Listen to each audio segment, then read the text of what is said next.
Welcome to Unforbidden Truth. I'm Andrew. On this week's episode, I'll be speaking with New York murderer Thomas Gant. Thomas shot and killed 21-year-old Michael Dixon in Buffalo, New York in 1998.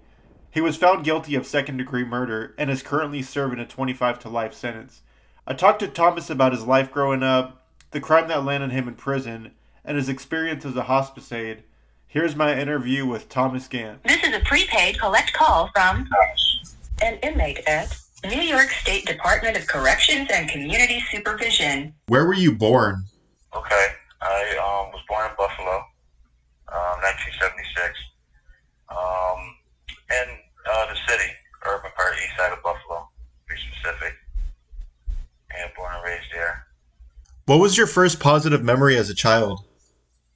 First positive memory, I guess I would go with Christmas time. First thing popped in my mind. It was always a great time. My mom and dad were together up until I was around maybe 5 or 6. So, don't really remember too much about that. But I guess I would say Christmas time was always good. What was your first negative memory as a child? First negative memory, I guess that comes to mind is realizing that, mom and dad are separated. That's probably around maybe 8 or 9 at the time. Did you suffer any childhood abuse or trauma growing up? No, thank God. No, although my father wasn't in my life, my mother still did everything she could to take care of me and my sisters. So, I didn't have any issues as a kid. What was your behavior like growing up throughout your teenage years? It was pretty good. It didn't start getting off track until actually I would have to say until I got out of high school, because I was basically a B student, I would say. Played sports. I was in Boy Scouts. Played a lot of extracurricular activities. So I had pretty much a good childhood. If I could say anything was wrong with it, I guess it was the fact that my father wasn't present, but that didn't really hinder me. I think it was a source of anger for me. But it wasn't necessarily anything that kind of hindered me. Did you engage in any criminal activity prior to the case that landed you in prison? Yes. Unfortunately, prior to this, I had gun possession prior to this case. And then it was maybe a year apart, I would say. A year and a half apart. And what came about of the gun possession? I was sentenced to 6 months. I did 4 months out of that, got out on good behavior. From what I found, there was a case in which you were acquitted of, I believe. What are the details surrounding that? Okay, yes. I also, prior to this one, I was arrested for felony drug possession and with intent to sell. So I was acquitted of that. Come to find out, what they did was just raid the house and arrested everybody that was there. And the marked money was actually on someone else. So I ended up taking it to trial. And you ended up beating those charges? Yes, yeah. All right, so let's talk about the crime you're in prison for. You're convicted of killing 21-year-old Michael Dixon on January 5th, 1997. Can you walk me through the events that transpired that day? Yeah, it was, sad to say, any normal day at that time. For me, the situation in specific started because it was like I'm going to call it a rival drug gang. Like I got into, I guess, beef over territory, so to speak. So prior to me seeing him, he had actually shot 2 of my friends. And in that process, it was a lot of back and forth, shooting back and forth at each other, setting houses on fire,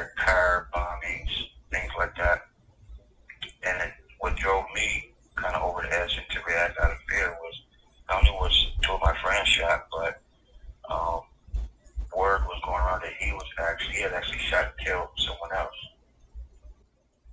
And when your friends were shot, did they pull through? Yes, yeah, thank God. Yeah, one of them was serious because he ended up getting a blood clot and was close to dying. Yeah, so yeah. Then after that, you know, fearful, didn't know what was going to happen to me. I ended up seeing him and pulled out a gun and shot him. He shot really towards him. It wasn't. The funny thing that I think back, I don't necessarily know what was in. I didn't have the intent, if you will, to actually kill.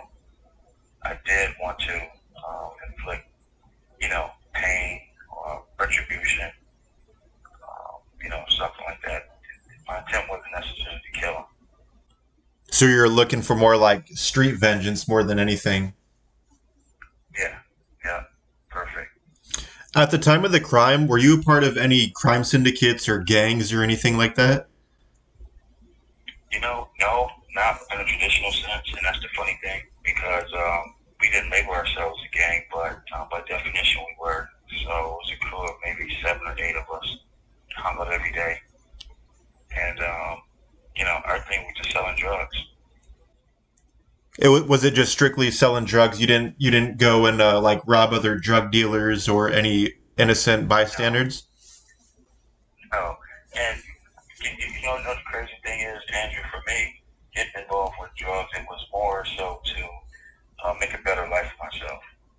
I wanted to actually take, myself and my family out of the poverty-stricken environment that we were in. And I thought that, selling drugs was a good means to that. Because I was actually in college first. I had dropped out of college and started selling drugs. My plan was to, get out, drop out of college for like, sell drugs, make some quick money, then go back to college. But the funny thing is, in that lifestyle, once you get pulled in, you become, somebody other than what you may have been raised to be. So I actually floated away from my original plan of getting in and getting out. So once I got into that lifestyle, I noticed that, all the girls love you, the so-called fame and reputation, that was more intoxicating than, anything. So then that's when all the trouble or the problems that come with that lifestyle, because even if you doing a so-called right thing, I know it's oxymoronic to say that, in that lifestyle, trouble still is going to find you. People's going to try to rob you. People's going to, want to take over your territory. Case in point, the case that I was involved with now. And so no matter what your good intentions may be, something bad is always going to come from that lifestyle. When you were selling drugs, were you also using drugs at the time? Just marijuana. Okay. That's the only thing. That's the first drug I consume, yeah. So what was going through your mind during the commission of the crime itself? I guess just revenge, just anger. Looking back, I also identified fear.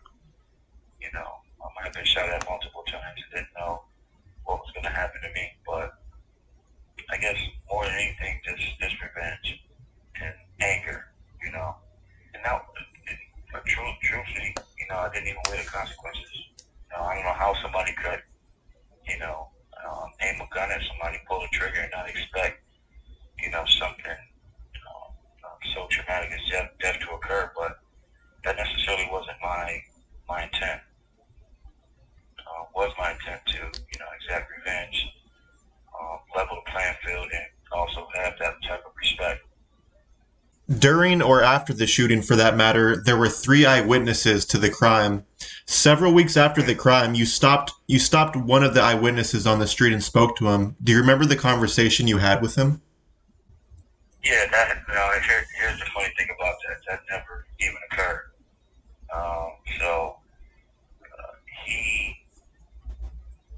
Two of those witnesses in particular kind of like bolstered their lies. Now, one of the reasons why I didn't testify at trial because I thought that, the jury, in strategy with my lawyer, thought that the jury would see that their recollection of things or what they were saying was inconsistent, didn't match. So none of those things occurred or happened. So I just didn't testify to kind of like Do you regret not testifying now? I regret not being accountable because I definitely guilty, as charged. I just regret not didn't understand, telling the jury, telling the judge my mind state at the time and what my intent was instead of allowing somebody else to say what my intent was. I also regret not rebutting what those guys had testified, about me because, it was a whole bunch of things. I didn't even know, but they were making 911 calls saying that I was coming through harassing people and scaring people and shooting, which is so far from the truth, but that wasn't me. I was more of a guy who just wanted the glitz and glam, the girls and the fast life, and not all the other stuff that came along with it. So none of those things really occurred. And in fact, just that day of the shooting, it was just him and I, and we met in front of the store.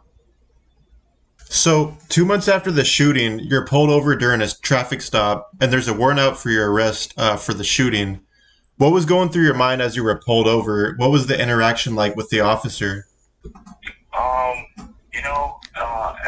At that time, I was more kind of like relieved, so to speak, because it had been maybe 2 months at this time, around 2 months or so after their actual crime. And so during that time, family was being harassed. I was very paranoid. I was looking over the shoulder. I actually knew when I had contacted my mother and my sisters that they had, detectives that came to see them. So, kind of like relieved, honestly. Now, obviously, they were rough. They didn't handle me with kid clubs, if you will, the interaction. Which now, I guess, I guess rightfully so. I guess I could have been characterized as a dangerous person back then, but it wasn't friendly. Once the guy ran my name, it's like a whole squadron of officers came. And after you were arrested, what was going through your mind? Relief. Also trying to figure out, how could I get some sort of redemption. My, remorse actually started, pretty early on. So I immediately wanted to sort of try to make some sort of amends at that time. As crazy as that sounds. So after being arrested and charged, you're found guilty of second-degree murder and weapon charges, resulting in a 25 to life sentence. How did you feel when you were handing down your sentence? Crushed, disbelief. Also felt, I wasn't even accountable at the time. So much as I felt sorry or had remorse, I didn't think that much time was necessary. Because again, going back to the intent, I got found guilty of intentional murder, and that definitely wasn't never my intention. So I thought that it was actually too much time. So, kind of angry. Now, sometime later I would kind of weigh everything out and then try to figure out, how much time is a life worth, And honestly, there is an amount of prison time that you could give someone to make up for, life. So in the grand scheme of things, I guess it's pretty equal, or whatever the case may be. But for me, it wouldn't take 25 years for me to, redeem myself or to be restored. What do you think the appropriate sentence should have been? Once again, Andrew, I thought about this for years, and if the shoe was on the other foot, so obviously I would want, recompense. I would want the book to be thrown at someone who's taken my family member away from me as well. But coming from my standpoint, it hasn't taken, the 20 plus years I've been in prison for me to realize the wrong I've done and to make sure that my actions and behavior reflected that, So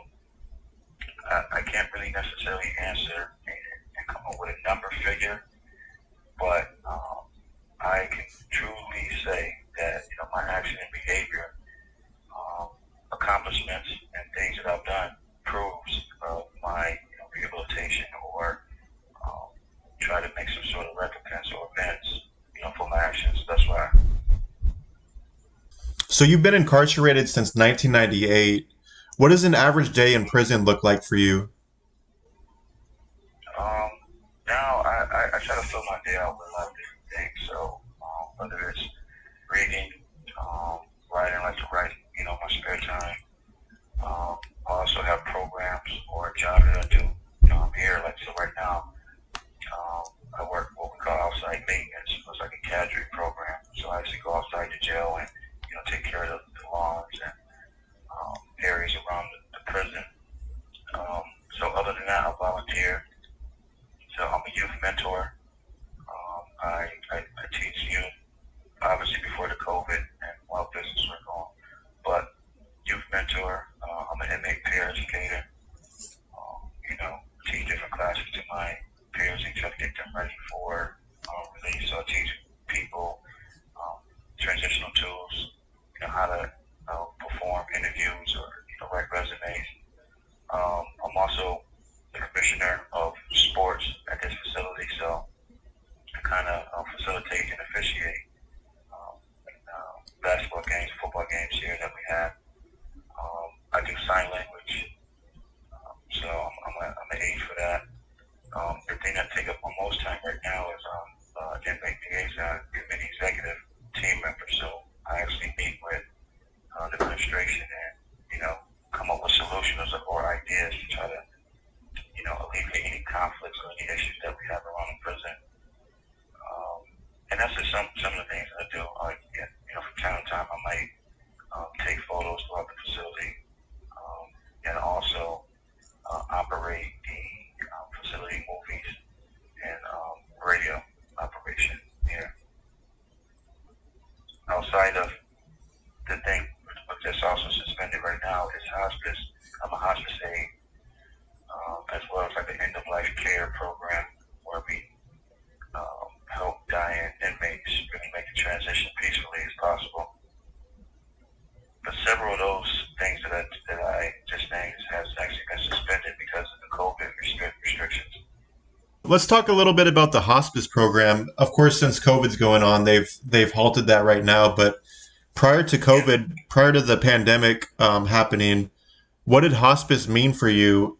Being that you're a convicted murderer, seeing people, live their last days, what does it exactly mean to you to be able to help them and be there for them?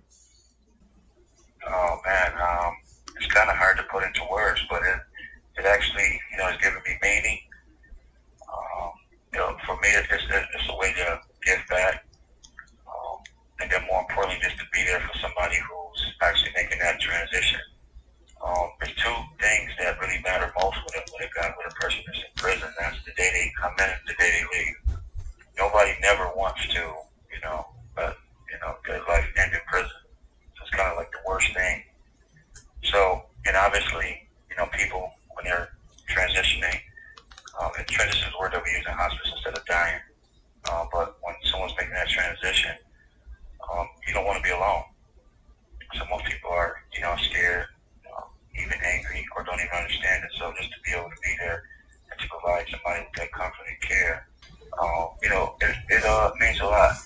For me, in hospice, it has given life more meaning. When you see someone dying or making that transition, you get a chance to see the fragility of life. When I was younger, especially before prison, didn't necessarily care too much about life or even respect it. But so when you see someone, who was at one time robust and lively and, and then just to have to be resorted to, a skeleton, so to speak, it does something to you. Also, I wouldn't want to, die alone. I want somebody to be there for me and to provide comfort for me if I was making that transition. So to be able to do that, it gives you meaning. It gives you, good feeling about yourself. And then secondly, if I could just add, I've had family members pass, and I wasn't there for them. In particular, my mother, she died of a terminal cancer a few years back. So she was actually in hospice. And so people were there. She was surrounded by family, obviously, and hospice workers. But I wasn't there. So in some way, this guy who's dying experienced the same thing my mother did. So I wouldn't want him to, not be alone. So to be able to be there for him, it kind of like makes up for not being there for my own family member of as well. It's kind of a weird thing, but it makes you feel good to just to be able to get back and to be there for somebody in the most vulnerable time. I've been working in the healthcare field on and off in 10 years now, and I know it's hard to separate professional relationships with personal relationships. And of course, being in prison there, you live with these individuals.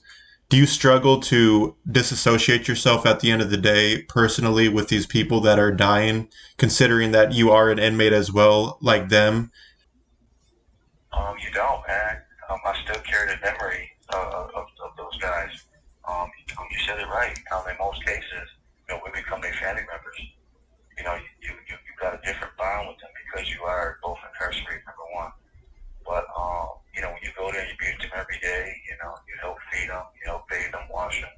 You laugh together, watch a TV show together. You read their letters. Groom them.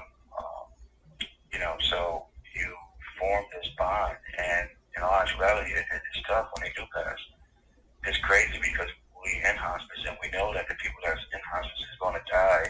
But in our minds, in my mind specific, it's like you want to try to keep them alive as much as possible. So it's a weird dynamic, man. But you don't, and I don't even think there's nothing wrong with not disassociating yourself, because in prison, outside of hospice, it's nothing but bars and steel and hardness, anger and chaos, violence. So being a part of hospice keeps that humanity alive in you. So a program like that in prison is actually a good thing for me. So it keeps you, thinking about life, thinking about the legacy you want to leave. Some of these guys, dreams go unfulfilled. Some of they don't ever get a chance to make amends. So it's a reminder to you that you've done some harm, you've done some damage, and you got another day or opportunity to make up for that. So I don't disassociate myself from that. So I still carry their memories. I still tell the stories. I still tell the funny part. We try to hold some confidentiality. And some of the guys in there, most vulnerable thing. But it's some things that I do share with people. To kind of to try to keep their memory alive like that. So, and also to keep me in check, to keep me grounded, and to not forget that life is very fragile. So I don't even think there's nothing wrong with that. It maybe might need some mental health counseling. I don't know, but it keeps me grounded, so to speak. If and when you are released, will you continue that career path in the medical field, or would you select a different career? No, I found my calling, man. This is what I'm supposed to do. I fought against it for so much at the beginning. I wanted to be involved, and I don't know if it's because I didn't want to be in touch with that emotional aspect of my life, maybe. But no, this is what I'm supposed to do. So I'm definitely going to be doing something in this capacity, hospice, youth mentor training, community work. I love this stuff, man. I never thought that this was what I was supposed to do. I wanted to be a football player or architect. And, come to find out, provide service to people, to humanity is what I was called to do. It's my purpose. I know it's my purpose because I flourish at it. I get a type of joy that you don't get from anything else, man. Sometimes the joy is so indescribable. When you come back, that you help somebody, you've been there for somebody, it's like a indescribable feeling. I would even do some of this stuff for free, so I know this is my purpose and, what I'm supposed to do. So I'm definitely going to get out and be involved in some of this stuff that I'm doing now. That's amazing. I can't imagine. My grandma was in hospice, and I was taking care of her up until she was in hospice, and she got so bad I couldn't take care of her anymore because I couldn't disassociate myself because it was my grandma at the end of the day. So I know how Yeah. hard and stressful it can be, especially if you get close with somebody and, they pass away. It's like, this is going to be the same cycle over and over again. And you almost feel like you don't want to get close with them. But at the same time, if you don't Yeah. get close with them, then they don't have somebody to build a special bond with, right before they take their last breath, which is detrimental, especially in a prison setting where I'm sure you're the only person they have true, genuine interactions with other than, the guards that are there to get paid, and you're there volunteering your time to make sure they can die peacefully. And I love that you do that, and I'm glad that they have those programs set up in prison, because I can't imagine dying in prison alone, cut off from my family. And even if there was just some person, even if it was a stranger or somebody I knew, I think that would make the passing so much easier and more peaceful. Hmm. Yeah. And we need that shit, man. I mean, it's just a simple respect just for humanity.